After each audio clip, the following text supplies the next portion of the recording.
I will come to Darryl in just a moment, but first I've got to go to Alfonso. What do you make of that then? Yeah, well, not a lot. I think there's a big lesson to be learned there.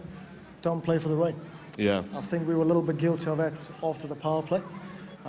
That's why I brought Yassi back for probably one more than what I had to. And we sort of just lost momentum from there, really, you know. But all of a sudden, they started batting well.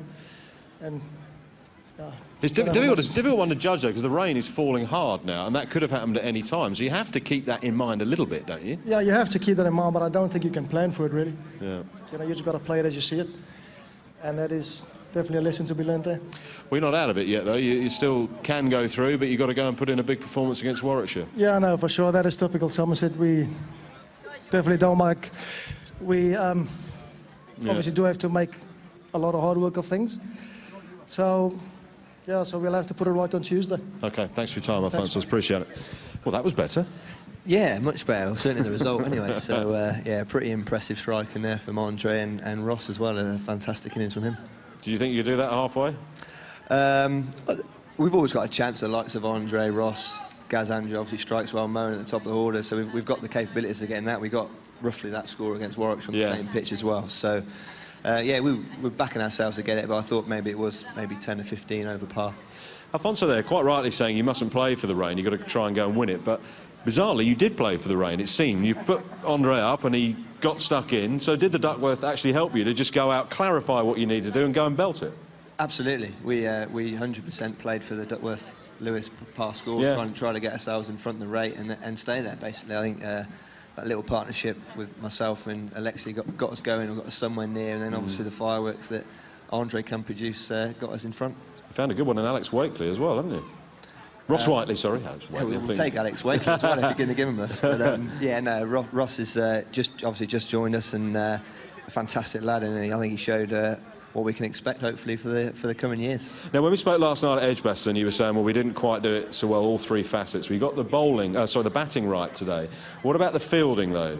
Is that sort of some of what you were talking about last night, been a feature of your campaign? Yeah, absolutely. I think Andre's innings probably papers over a couple of the cracks that we had first half. I think probably, again, didn't bowl as well as we can do, and certainly didn't field. That's as bad as we fielded for a long time, I think. I think that's just lack of confidence, really, and it sort of rubs off on each other, and everyone's a little bit of panic in there as well, and I think maybe playing with a little bit of fear at times, but we managed to get over that second half, which is the important thing, and that little W is all that matters.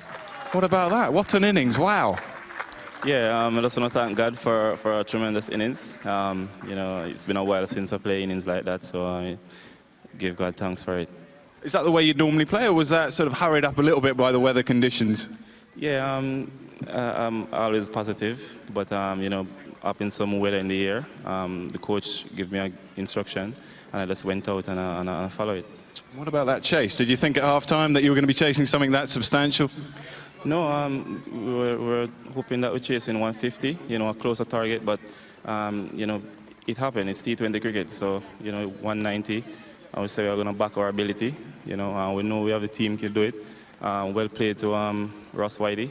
He played a very good innings, and you know, that kind of take a bit pressure off me in the middle, and you know, well done to Worcester. Yeah, well done to Ross Whiteley. You make a good point. I mean, you wouldn't know him at all, really. Just joined your dressing room. How was he out there? Yeah, it was positive. Knowing some guys would be a bit shaky first game or nervous, but you know, he showed the professionalism, and that was good. And we're showing a West Indies game against Pakistan, a T20 game on Sky later on. Why aren't you there?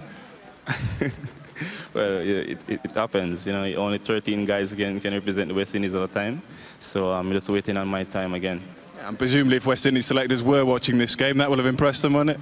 Yeah, sure does. And what are you, just to finish? Are you a batter who bowls or a bowler who bats? I'm kind of thinking no, because that innings, you know, I've been thinking if I should change it from a bowling all-rounder to a batting all-rounder, but you know, I'll keep working hard in the nets and see what happens.